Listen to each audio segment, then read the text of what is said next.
आज हमारे साथ बातचीत करने के लिए मौजूद हैं माया जी। आपको माया जी के बारे में बता दें कि माया जी जो है वो सोशल मीडिया पर स्पिरिचुअल कंटेंट्स बनाती हैं और इनकी कहानी जो है वो बड़ी ही प्रेरणादायक भी है कहीं ना कहीं। तो आप इस पूरे वीडियो में बने रहिएगा क्योंकि कुछ इंटरेस्टिंग जो फैक्ट्स हैं वो भी निकल कर आने वाले हैं। माया जी, सबसे पहले तो आपको इंटरनेशनल विमेंस डे की ढेर सारी शुभकामनाएं।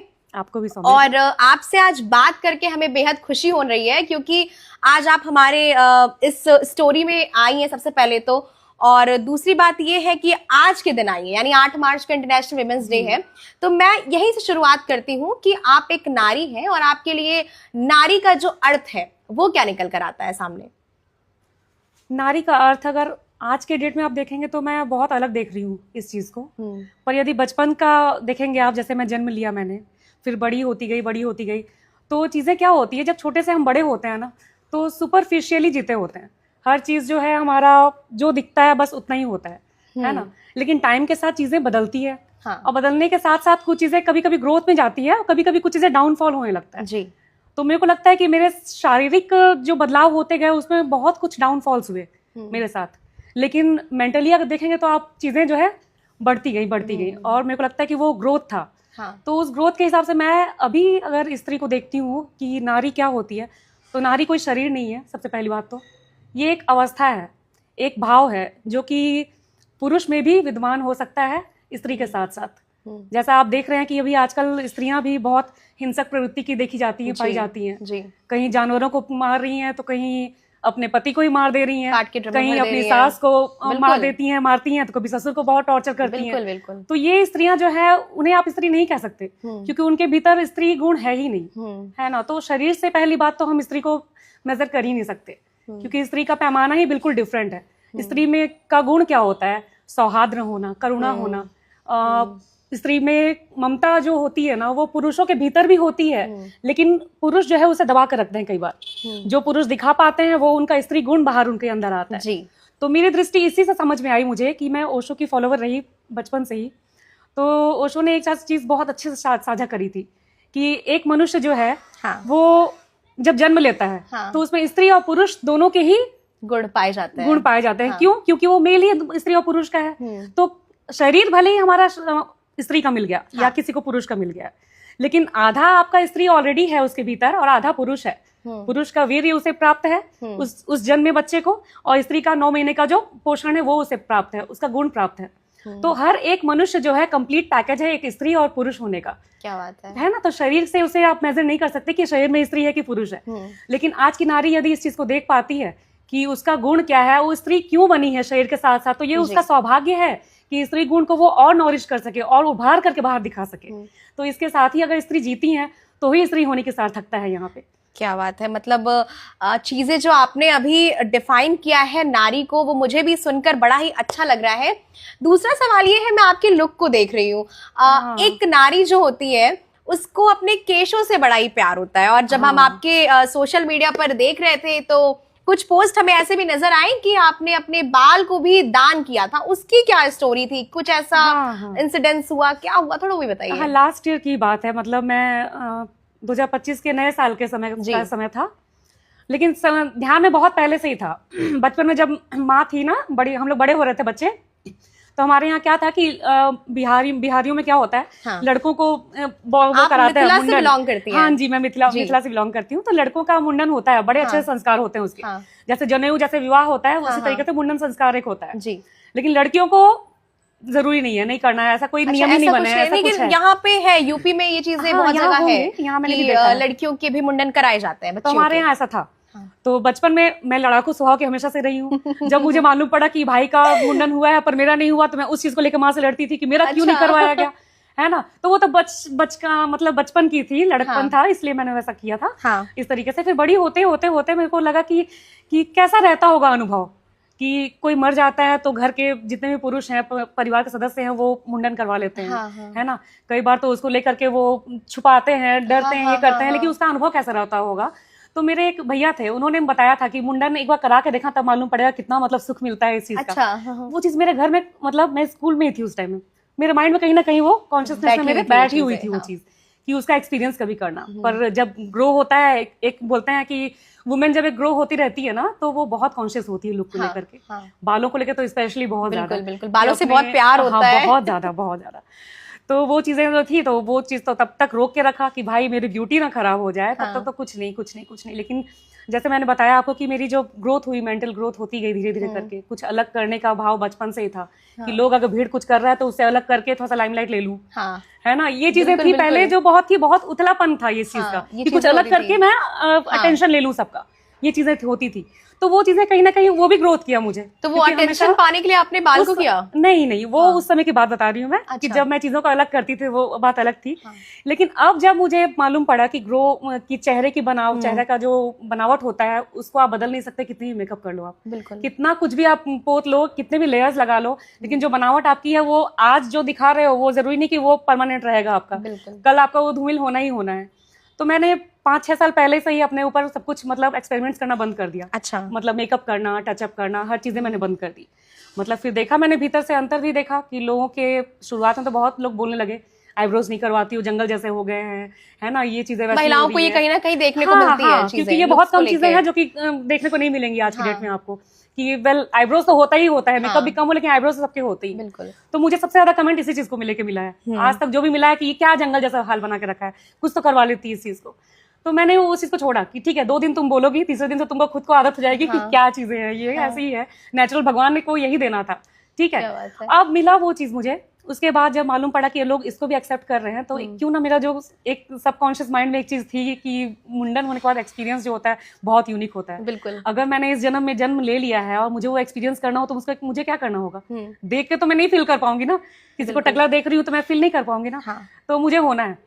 मेरे एक मित्र हैं, मैंने उनसे फिर साझा की ये बात, तो उन्होंने बोला कि मैं सपोर्ट करूंगा आपको, आप चलिए अगर आपको इच्छा है तो, अगर आप में साहस भी है तो। मैंने बोला अरे मन तो बहुत है, साहस का क्या है, वो तो अपने आप ऐसे ही हो जाता है। तो तिरुपति बालाजी निकले और वहां पर जाकर के मैंने सीधा केश दान दिया।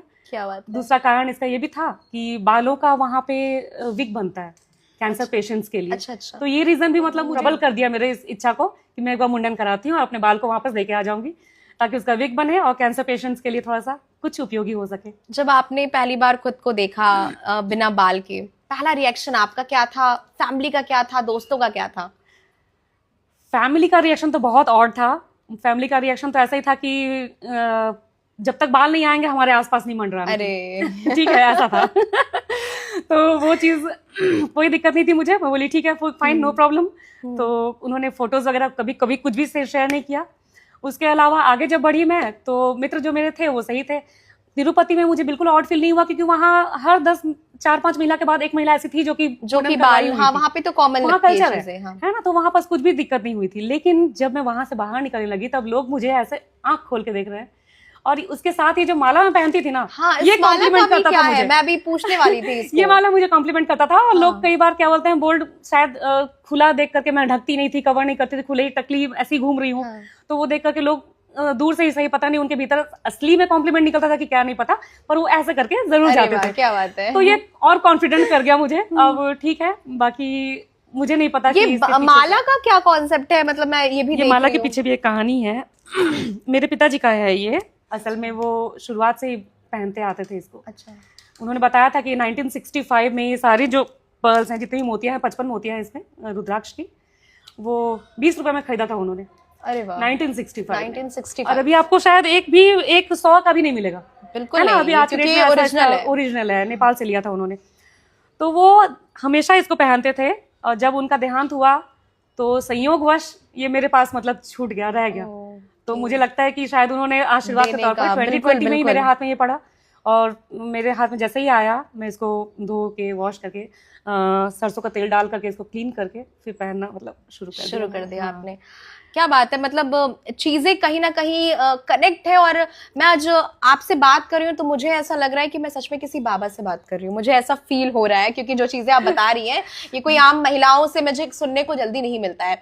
और बात करें आज के जनरेशन की, जो कि जेनजेड है, जिसे हम जेनजी भी कहते हैं, तो क्या लगता है कि जेनजेड ज्यादा खुश है कि आज भी वो उन चुनौतियों से लड़ रहा है, जैसे कि महिलाएं हैं, घर का काम हो गया, जिम्मेदारियां हो गया, बच्चे हो गए, क्या आज भी ये जनरेशन उन चीजों से लड़ रहा है? लड़ाई बहुत गहरी है उन लोगों की, पर वो अभी देख नहीं पा रहे हैं। असल में क्या उनका जो ग्रोथ हो रहा है ना, वो पूरा पूरा जो है सतही हो रहा है।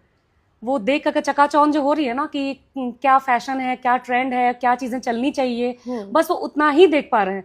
पर उस फैशन और ट्रेंड के पीछे ना कुछ सीखने को उनको मिल सकता है, कुछ उसमें वो अपना विकास कर सकते हैं, उस चीज से वो अभी भी चूक रहे हैं। उनको जैसे कि आप मान लीजिए आपके पास एक फोन है, छोटा सा एक फोन है, वो फोन आपके पास है, आप चल रहा है, सालों से यूज कर रहे हैं, 2 साल हो गया यूज करते हुए, आपने अपने फ्रेंड के पास कोई दूसरा मॉडल देख लिया, उसमें फोटोज कुछ और क्वालिटी के साथ रखी हुई है, तो तुरंत ही वो उस चीज को स्विच करती है। हाँ, है ना, कि लेकिन वो डीपली नहीं देख पाती है कि आपके फैमिली का क्या ह्यूमन नेचर है या फिर क्या ह्यूमन नेचर है। ह्यूमन नेचर काफी हद तक है, और पारिवारिक जो बच्चों को पालने की जो संरचना, मतलब वो होता है, क्या बोलते हैं, एक ढंग होता है। हाँ, वो भी काफी परवरिश जो है वो बहुत हद तक इस पर रिस्पॉन्सिबल है कि बच्चा आपका क्या डिमांड कर रहा है और किस हिसाब से डिमांड कर रहा है। बिल्कुल, उसको लोगों की वैल्यू है या लोगों से मिलने वाले वस्तुओं की वैल्यू है, ये बहुत डिपेंड करती है एक बच्चे की ग्रोथ पर। बिल्कुल, किसी जैसे आप देखेंगे एक बच्चा जो है ना जिद कर रहा है कि नानी घर आओ ना, नानी घर आओ ना, तो वो नानी के आने पर खुश है कि नानी जो गिफ्ट्स लेकर के उसके लिए आ रही है उसके लिए वो खुश है। क्या बात है। तो ये डीपली देखना बहुत जरूरी है कि बचपन से वो कैसे ग्रो कर रहा है। अब अगर नानी जो है, बेटा मैं आऊंगी तुम्हारे लिए इतनी सारी चीजें लेकर के आऊंगी,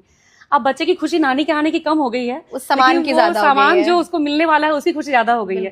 उम्र के साथ ये और बढ़ती है और प्रगाढ़ होने लगती है। अब उसको व्यक्ति से ज्यादा वस्तुओं की वैल्यू होने लगी है। तो जब तक वस्तुओं की वैल्यू ज्यादा रहेगी व्यक्तियों से, तब तक लोग संघर्ष में रहेंगे। आप देखेंगे बहुत जल्दी वो दुखी हो जाते हैं, बहुत जल्दी डिप्रेशन में आ जाते हैं। हमारे टाइम में डिप्रेशन होता क्या हमको पता ही नहीं था, बिल्कुल नहीं था। असल में डिप्रेशन क्या होता नहीं पता। आज 2 थप्पड़ मार देती थी, सारा डिप्रेशन दूर हो जाता था। हर जेन जेड के बाद आप देखिए, 2 जेन जेड जो है बोलेगा ही बोलेगा कि I am depressed, I am broken heart, I am कुछ भी मतलब दिखा के आपको दुखी ही वो अपने आपको बताएगा। रीजन क्या है? कुछ भी सुपरफिशियल, मतलब बाहर से कुछ भी आपको इतना ज्यादा प्रभावित कर देता है, कुछ भी छोटी से छोटी चीज प्रभावित कर जाती है, तो उसका हम क्या काउंट करेंगे उस चीज को? वैल्यू नहीं रह गई ना आजकल बस वही चीजें हैं, उसको देखना बहुत जरूरी है।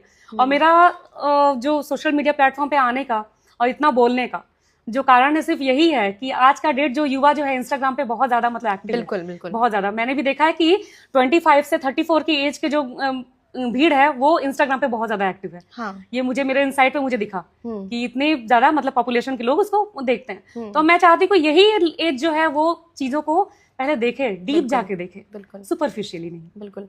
अच्छा, आप आज की महिलाओं को क्या कुछ कहना चाहेंगी, क्योंकि आपने उस जर्नी को फील किया है, आप अभी भी उस चीज को देख रही हैं, समाज में बहुत सारी चीजें आप देख रही हैं, आप उन महिलाओं को क्या करेंगी जो कि घर भी संभालती हैं, ऑफिस भी जाती हैं, बच्चे भी पालती हैं, क्या कहेंगी उनको? इन महिलाओं को बस यही कहूंगी मैं कि सपोर्ट अगर उनको मिलता है घर से, है ना, प्रेम से ही सपोर्ट वो पा सकती है, पहली बात तो। और दूसरा जो होता है कि बचपन का जो अपब्रिंगिंग होती है, आपको परिवार मिला हुआ है, ये आपको कई बार क्या होता है अपनी चॉइस से आप लेते हैं। हाँ। लेकिन कई बार आपको परिवार ने आपको दिया हुआ है वो परिवार जो आपने एक्सटेंड किया है, वो परिवार आपको आपके परिवार से मिला हुआ है। हाँ। ना, अरेंज मैरिज वही होती है। बिल्कुल। तो उसमें क्या होता है, किस्मत पे डिपेंड करती है वो बहुत ज्यादा कि अब तो किस्मत पे बिलीव रखती है? यस, लक पे में बहुत ज्यादा डिपेंड करता है ये चीजें कि कई बार टाइम ज्योमेट्री जो आपकी होती है ना, घूम फिर करके बहुत कुछ क्रिएट करती है, लेकिन उसमें भी अगर आपकी एनर्जी मैच करती है तो ही वो लक जो है आपके फेवर में होगा। अच्छा, कई बार ऐसा होता है कि लड़कियों को शादी के लिए काफी प्रेशराइज किया जाता है कि उम्र हो गई है 25 के बाद, तो अब चलो लड़का देखते हैं, शादी करो। क्या कहेंगी उनके लिए? उनके लिए भी कुछ नहीं कहूंगी। अगर आप वो इतना स्ट्रांग इनफ हैं, समझती हैं कि अब मुझे नहीं करना है, अभी अगर बोलती हैं तो स्टैंड लेने के योग्य यदि हैं तो बिल्कुल स्टैंड ले। मैं तो कहती हूँ क्या बात कि यदि उस लायक वो समझती हैं अपने आप को कि वो मना तो कर रही है शादी के लिए कि मैं नहीं करूंगी, लेकिन उसके बाद भाई पर या फादर पर डिपेंडेंट है, तो फिर उनका मना करने का कोई रीजन नहीं बनता। मुझे लगता है कि कोई स्ट्रॉन्ग वैलिड रीजन ही नहीं है उनके पास। आप स्टैंड करिए, अपने आप को पहले एम्पावर्ड दिखाइए कि आप उस योग्य हैं कि आप शादी करें चाहे नहीं करें, आपका लाइफ जो है स्मूथली जैसे आपका चलता रहा था वैसे ही चलता रहे। वो अगर दिखा पा रही हैं आप, तो आप स्ट्रांगली अपने वर्ड्स पे खड़ी रह पाएंगी, अपने परिवार के सामने, अपने हस्बैंड के सामने भी इवन आप रह पाएंगी। तो उसके लिए पहले आपको अंदर से अपना ग्रोथ करना होगा, अपना विकास करना होगा, तो वो आपको देखना होगा। आपकी लाइफ का इंस्पिरेशन?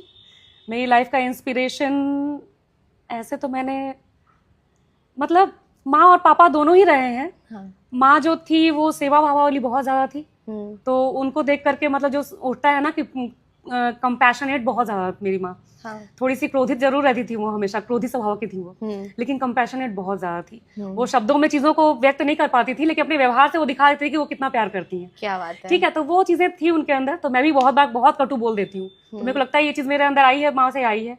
लेकिन पापा जो मेरे सबसे बड़े इंस्पिरेशन रहे हैं, पापा जो मेरे थे बहुत कूल स्वभाव के थे और हमेशा से ही मतलब वो शिव के भक्त रहे हैं, लेकिन लॉजिकली वो जीवन जिए हैं। हाँ। वो कभी बैठ करके घंटों पूजा नहीं करना, रुद्राक्ष पहनते जरूर थे, लेकिन उसके पीछे भी वो रह करके अपना नॉर्मल लाइफ जीना। ये नहीं कि लोग उसको टोकते, उनको जरूर थे कि आपका ये व्यवहार आपके गेटअप के साथ सूट नहीं कर रहा है। हाँ। तो मेरे पापा सीधा बोलते थे अगर सूट नहीं करता तो मैं यहाँ मर जाता।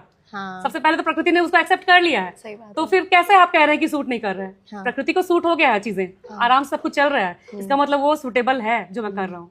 तो वो ऐसे जीते थे और सबसे पहले लॉजिकली वो जीते थे, जुगाड़ू बहुत थे। अच्छा। मतलब चीजें, परिस्थिति जो थी प्रतिकूल होती थी ना, तो हाँ। उसमें भी वो कुछ चीजों को ला करके अनुकूल कर देते थे वो। हाँ। इतने मतलब बिंदास जीने वाले लोग थे, तो शायद वो चीज भी मेरे अंदर उनकी आई है।